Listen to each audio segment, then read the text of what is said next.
So, what's going on, everybody? Welcome back to the channel where we discuss all things Golf Wang and streetwear. And in today's video, we have a very exciting announcement. The brand new Golf Wang Flame Chucks finally have an official release date. I'm not sure if any of you remember, but I have already made a video about these shoes once before because they got leaked like 2 months ago, maybe even 3 months ago. I can't remember exactly which one. But these shoes got leaked a very long time ago, and they actually got a super early release date on concepts.com. I don't know exactly when they dropped on that website, but I think it was like about a month ago, maybe something like 3 weeks ago or something like that, which was really odd to me for the shoes to release that early on a website. It's really not uncommon for golf shoes to drop earlier on separate websites rather than the official Golf Wang website and the Converse website. It usually happens, but it's only by like a couple of days or so. The longest I've ever seen like before this drop was like a week. So I was really expecting to get these shoes a lot sooner than we did. It was really weird to me that the shoes like dropped a whole month early on a website just for golf to announce them like a month later. Definitely an odd thing to me. I'm not sure what's going on there, and I'm really not sure why they dropped so much earlier. But we finally have an official release date for the shoes. It is July 8th, which is actually this Thursday coming up. As far as the official times, we don't have them yet. 9 times out of 10, Golf Wang drops happen at 9 a.m. Pacific Standard Time and noon Eastern. If you live anywhere else in the United States or anywhere else in the world, you can just go on Google, type in 9 a.m. Pacific Standard Time, and convert it to whatever time zone you live in, and it'll tell you exactly what time these are dropping for you. Now, those drop times are kind of just a general rule of thumb,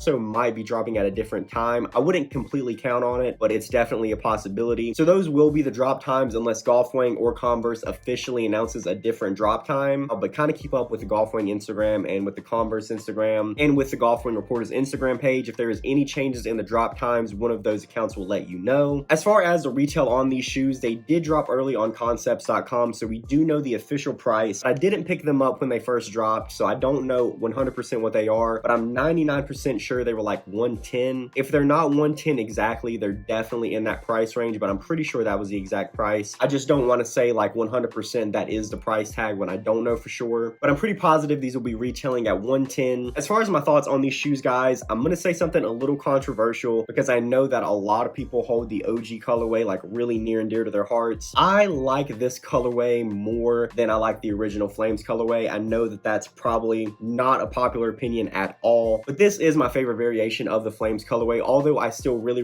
love the OG. This specific colorway fits my style a lot better, and I could do a lot more, you know, with what I like to personally wear with these shoes. So I feel like this colorway fits me more. It's a lot of combination of colors that I already loved, and then they all kind of mesh together on a print that I love, and I think the outcome was so sick. I think I might have said this in my initial video when these got leaked, but I think these are a pretty good blend of like new golf and the classic golf that we all love. And what I mean by that is it's kind of incorporating some of those colors that Golf and Tyler are using and wearing a lot now with some of the OG prints that their core fans know and love as well. So I think that this is a pretty good blend of the two eras. I'm usually not a big fan of when brands have something that's popular and then they keep reusing it and reusing it and reusing it. And I think we went through that phase a little bit with the Flame print. I feel like they kind of started doing too much with it, at least in my opinion, but they've took a pretty decent and in my opinion needed break from using the Flame print on pieces. And I think putting them back on the Chucks instead of having them come back in a new piece, since we've only got one pair of Flame Chucks so far, was a really good idea. And I'm happy to see that they're doing that. I just hope they don't kind of get back in that groove of using the Flame print too much. But I think that these shoes are really sick. And as far as the Golf and Chuck Taylor collabs that we've got, this is definitely up there with some of my favorite. I definitely wouldn't say they're my favorite because I really like the off-white and light blue Le FLEUR Chuck Taylor collabs that we got back in 2018. I would definitely say that those are still my personal favorite, but I would say that these are coming in at third for me. Another thing that is pretty interesting is we don't have GOLF le FLEUR branding on any of the shoes. Like I said, we've already seen the official images, and the branding that they are officially using these shoes under is just Golf. They're not specifying them as Golf Wang or GOLF le FLEUR. They're just kind of branded under the Golf company as a whole. In my opinion, I think this is kind of going to be a common theme moving forward with the brand. I think we're definitely going to still get some Le FLEUR shoes because we have seen some images of some ones that got leaked that I've already talked about, and we have some that I haven't made a video about yet, but that's coming very soon. So I do think that collabs like these, where we get like a Chuck Taylor or some sort of other already established Converse shoe in a popular golf print, is probably something that's going to be a common theme moving forward, because that's been a really common theme with the past couple of Converse drops. So unless the new Le FLEUR shoes come out soon, then I would say that we'll expect to see a couple more of these moving forward in some degree or another. But I think they definitely went a good direction with these shoes. I personally really enjoy them. I know that a lot of the people I personally talk to also enjoy them. So I think that it's going to be a solid drop. I don't know if I'm personally going to pick them up or not. I'm kind of debating on it, but we'll see what happens, because I am trying to save up a lot of money for the Golf le FLEUR drop whenever it does officially officially happen. I'm saving up a bulk of my money for that, so we'll see what ends up happening when these actually drop. But I am a personal fan of them. Comment below and let me know your thoughts on them. Do you love them? Do you hate them? Are you somewhere in the middle? Also comment below and let me know your thoughts on how much they're using the flame print. Do you guys like that we're seeing it get incorporated into a lot more pieces, or do you think it's kind of getting overused a little bit? Definitely comment below and let me know your thoughts on that. But I'm pretty sure that's gonna do it for this video, guys. Thank you guys so much for checking this out, and as always, if you like this kind of content and you would like to see more, definitely like this video and subscribe to the channel. I have a ton of golf and streetwear content coming moving forward. That'll do it for this video, guys. Thanks so much for checking this out. I'll see you in the next one.